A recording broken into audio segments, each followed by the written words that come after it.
Hello everyone, Happy New Year and welcome to the Trade Generation. As we get settled into 2024, hopefully you're still following through on your New Year's resolutions. One of those might be having a cleaner diet for the new year. Diet, ooh, the big scary word that means no fun. Well, it doesn't have to be that way. Today, I want to discuss some different recipes, techniques that you can follow, and habits that you can build right now that help you throughout the year. So without further ado, let's get into it. Now before we begin, I must say right off the bat, I am not a licensed dietitian or trainer in any regard. These are just my own personal experiences and my own opinions based off of them. So, only take what I say with a grain of salt. Do not follow my advice as professional advice. Typically for tradespeople, they fall on a spectrum. On one extreme of the spectrum is not eating at all. This is very unsustainable and unhealthy. You are basically an athlete. And though it sounds weird to say that, when you are working on your feet for 8, 10, 12 hours a day, busting ass, sweating, going up and down ladders, you are an athlete and you should be treating your body as such, which means you need to be drinking plenty of water and you need to actually be eating. Now on the other side of that spectrum is eating too much, especially things like fast food and gas station food. That's also just as unsustainable and unhealthy. So I want you to be falling somewhere in the middle of this. Yes, you can still enjoy the fast food sometimes, but you also need to make sure you're eating. I understand that sometimes you can just get away from you and you'll take a lunch, but you need to eat. You need to have that energy to burn. So to start off our day, let's discuss breakfast. For a lot of people, myself included, eating in the morning is a difficult habit to get into. Having those calories to start off your morning is going to give you a boost throughout your day. Whenever I say eat breakfast, I don't mean having something simple like Pop-Tarts or cereal. You need to have an actual well-rounded, nutritious breakfast. To do this, you must meet 3 macronutrient standards. For those of you not aware, this is something that's very popular in the weightlifting and health world. The 3 macronutrient groups that you have to worry about throughout your day are your fats, your carbohydrates, and your protein intake. Fats are necessary for brain and nerve function. Carbohydrates is what your body uses to burn for fuel the entire day. And protein is the amino acid building blocks that you use to create muscle. These are all very necessary nutrients to a well-rounded diet. And a lot of diet plans will consist of ratios between these 3 macronutrients and their relationship to each other. One of the most popular ones is what's known as a 40-40-20 split, which means that 40% of your diet consists of carbohydrates, 40% of it consists of protein, and 20% consists of fats. So these 3 different macronutrients have different caloric breakdowns. For instance, protein and carbohydrates are both 4 calories per gram, while fats are 9 calories per gram.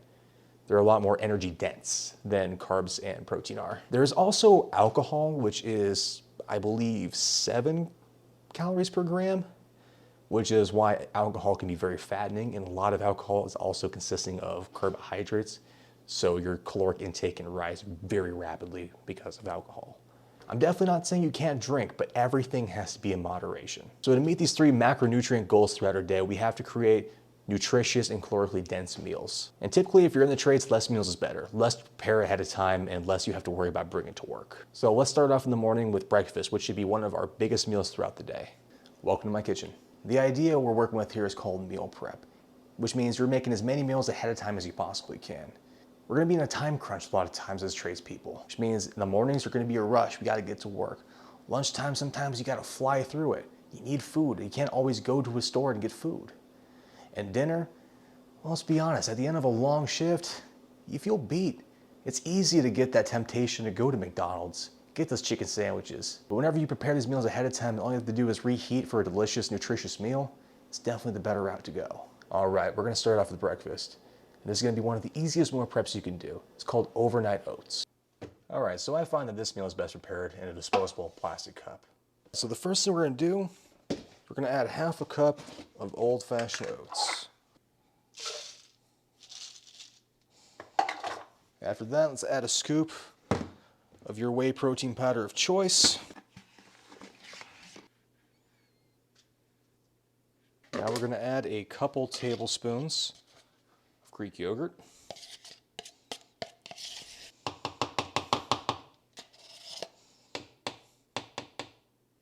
After that, let's add a splash of almond milk. And let's start to stir this together. You want to make sure you mix it evenly and consistently. The last thing you want to do is to bite into a pocket of pure protein powder. You want the consistency to almost end up kind of like a pudding. You don't want it flowing, you still want it too thick. And remember, you leave it sitting overnight, as the name suggests, and it's gonna thicken up some as well. All right, we're looking good so far. Something I like, not everyone likes, banana. At least half banana. Same thing, mix it in some.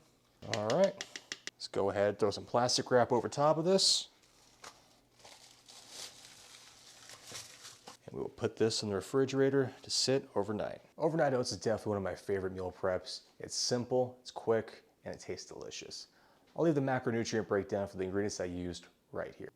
Now lunch is probably the most difficult one, since that's the one you have to pack up and bring to work. But there's a few different technologies in the market these days that makes it a lot better than it used to be. So one of the most revolutionary pieces of technology was actually gifted to me by a friend of mine. But it's these little reheating packs. It has an element that you plug in and it heats up your lunch. It can heat up my average size lunch in probably about an hour. This is incredible because rather than having cold sandwiches all the time, which can be absolutely demoralizing, especially in the winter, you want that hot meal. You look forward to it. You deserve it. So with this,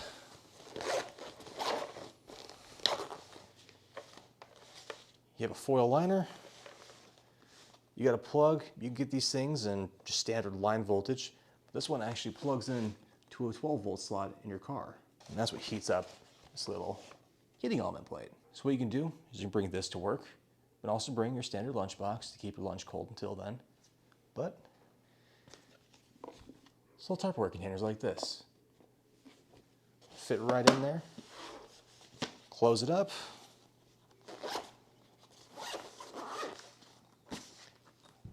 Pop in the plug, leave it alone for about an hour.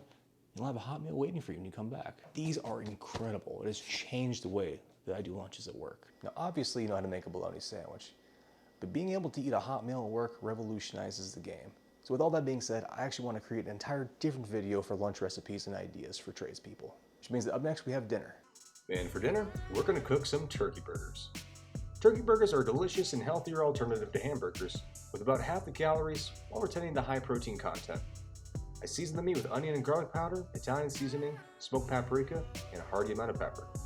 I'll salt this as it goes in the pan. Once we are fully seasoned, go ahead and mix it all up. We're going to roll this pound of turkey into 4 evenly proportioned quarter-pound balls.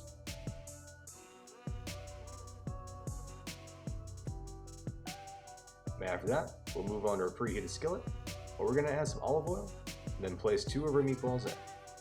Next, smash the burger down with a spatula until it flattens out a bit and is even. Now we'll let this cook at its target temperature of 165 degrees Fahrenheit, flipping after it cooks about halfway. Towards the end, you can put on some cheese of your choice and let it melt on. In a separate pan, we'll toast our buns. Heat the pan to a medium-low heat and melt some butter. Now let's add our buns face down and try to gather up as much of the butter as we can to help it crisp up evenly. After a minute, let's rotate it around the pan, sop up the remaining butter, and toast any part that may have been underexposed. Then remove the bun and go collect the patty. Now let's add any toppings and condiments you like. I'm a fan of spicy brown mustard and love the crunch of a pickle.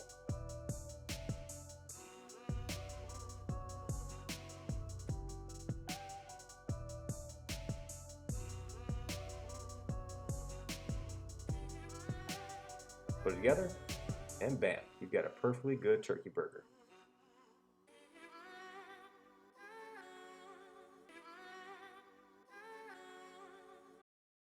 So as I said in the beginning, these are just basic starts and guidelines that can help you build healthy and consistent habits throughout the year. I hope you enjoyed the video. Thank you for watching The Trade Generation. We have a lot of stuff in the pipeline for this new year, so we hope to see you then.